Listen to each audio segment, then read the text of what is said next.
Hello everyone, welcome to Guruji Uttarakhandi channel. तो जैसा कि आप सभी को पता है कि यहाँ पर हम आपको उत्तराखंड से संबंधित सभी एग्ज़ाम की तैयारी करवाते हैं, जहाँ पे मैं आपको हिंदी सब्जेक्ट पढ़ाती हूँ और बाकी सर अदर कोर्सेज़ की प्रिपरेशन कराते हैं। तो अगर आप हम लोग से जुड़ना चाहते हैं तो आप हमारा वेदाश्री लर्निंग ऐप डाउनलोड करेंगे और वहाँ पर आपको हमारी सारी ही डेमो क्लासेस प्रोवाइड की गई हुई है। और इसके अलावा आप हमारी ऑफलाइन कोचिंग में भी आ सकते हैं, जो कि आपके हनुमान मंदिर कुसुमखेड़ा के पास है। ठीक है, तो चलिए स्टार्ट करेंगे हम आज अपना MCQ सीरीज़। तो शुरू करते हैं।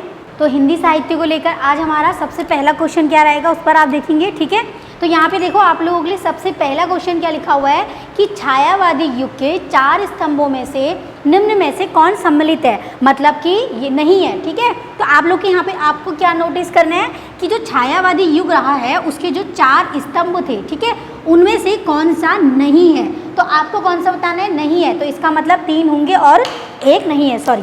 ठीक है, तो इसी तरीके से आप लोग देखिए कि जो छायावादी के लिए यहाँ सबसे पहला ऑप्शन क्या दिखा हुआ है। पहला है सुमित्रानंद पंत, दूसरा है महादेवी वर्मा और तीसरा है माखनलाल चतुर्वेदी, चौथा है आपका जयशंकर प्रसाद। तो जैसा कि मैंने आप लोगों को पहले भी बताया है और मैंने आप लोगों को ये पढ़ाया भी है कि जो छायावादी थे वो क्या थे, 4 उनके क्या थे, स्तंभ थे और 4 उनके कवि रहे हैं। सबसे पहले जो आते हैं वो कौन है, हमारे जयशंकर प्रसाद। ठीक है, तो जयशंकर प्रसाद है, राइट ऑप्शन है। ठीक है, उसके बाद मैंने बोला था उसके बाद कौन आते हैं, सुमित्रानंद पंत। ठीक है, तो सुमित्रानंद पंत भी यहाँ पर हैं और तीसरे यहाँ पर आती हैं, चौथी हैं यहाँ पे कौन, महादेवी वर्मा। ठीक है, तो महादेवी वर्मा भी हैं, लेकिन जो इसमें तीसरे हैं, ये चौथी महादेवी वर्मा आती हैं, जो तीसरे होते हैं वो है सूर्यकांत त्रिपाठी निराला जी। ठीक है, तो वो हैं। तो यहाँ पे जो माखनलाल चतुर्वेदी है ये आपका राइट ऑप्शन हो जाएगा, क्योंकि ये नहीं है। ठीक है, तो ये छायावाद के प्रवर्तक नहीं है।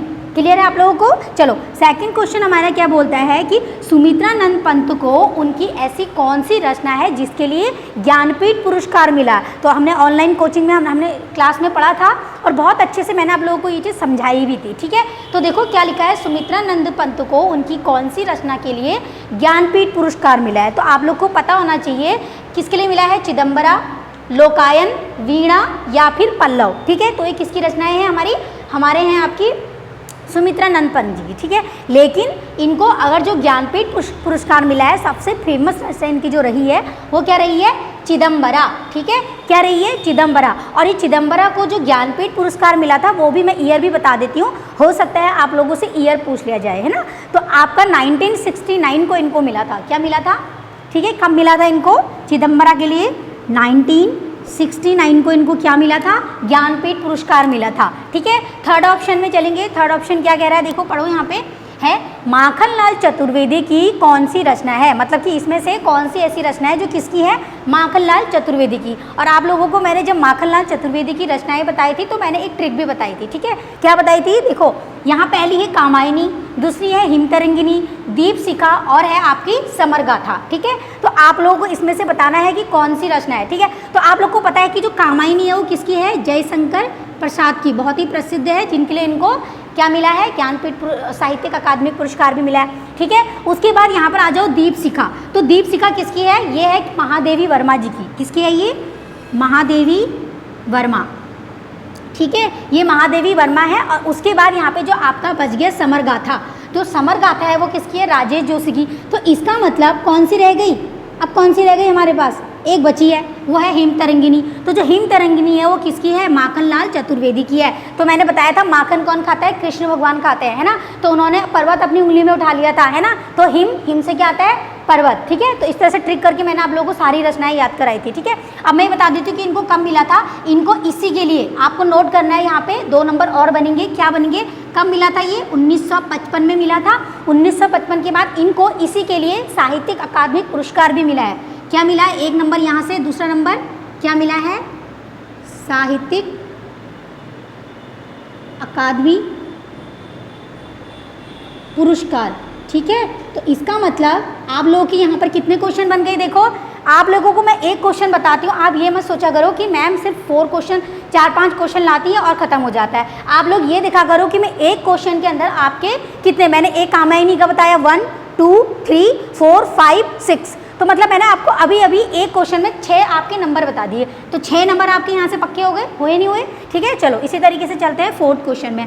यहाँ क्या लिखा है, देखो निम्न में से कौन सा साहित्यिक साहित्यकार जो है वो हमारे उत्तराखंड से रिलेटेड है। तो आप लोग को पता होना चाहिए कि उत्तराखंड से कौन रिलेटेड है, मोस्ट इंपॉर्टेंट क्वेश्चन है, बहुत बार पूछा भी जाता है। ठीक है, तो यहाँ पे सबसे पहले दिखा है राजेश जोशी, फिर है राहुल साकृत्यायन, उसके बाद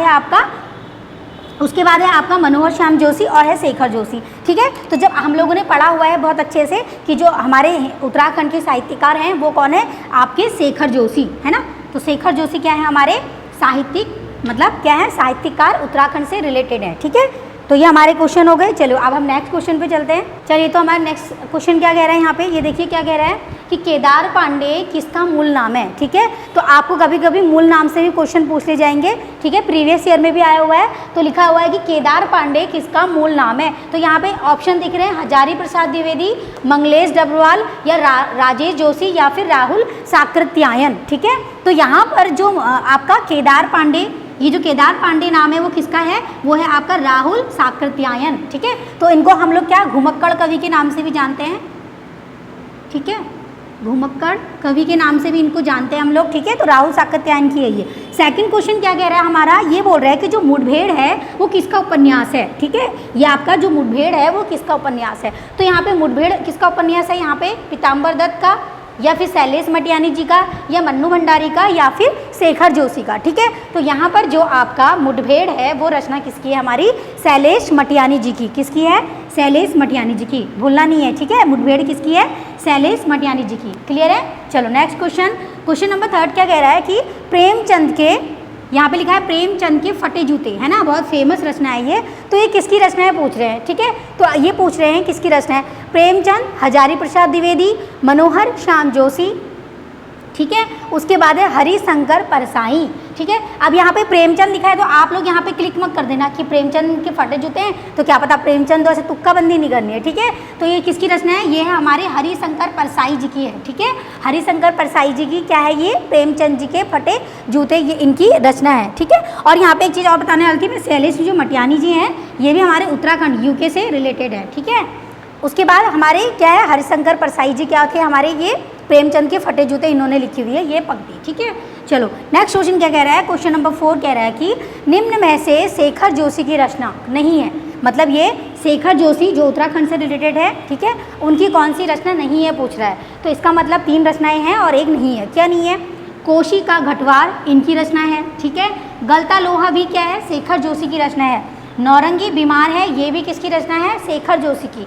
और ये जो आपका 1 इंच मुस्कान है ये मन्नू भंडारी जी की रचना है। तो इसका मतलब आपका जो राइट ऑप्शन हो जाएगा वो आपका क्या हो जाएगा, डी ऑप्शन। तो ये शेखर जोशी की रचना नहीं है, ये 1 इंच मुस्कान किसकी है, मन्नू भंडारी। ठीक है, किसकी है, मन्नू भंडारी जी की। क्लियर है आप लोगों को। ठीक है, तो गाइस ये आप लोगों के एमसीक्यूज़ थे। तो आज की वीडियो में आप लोगों के लिए इतने ही एमसीक्यूज़ हैं, लाऊंगी मैं अभी नेक्स्ट वीडियो में और बहुत सारे आपके लिए एमसीक्यू। तब तक के लिए धन्यवाद।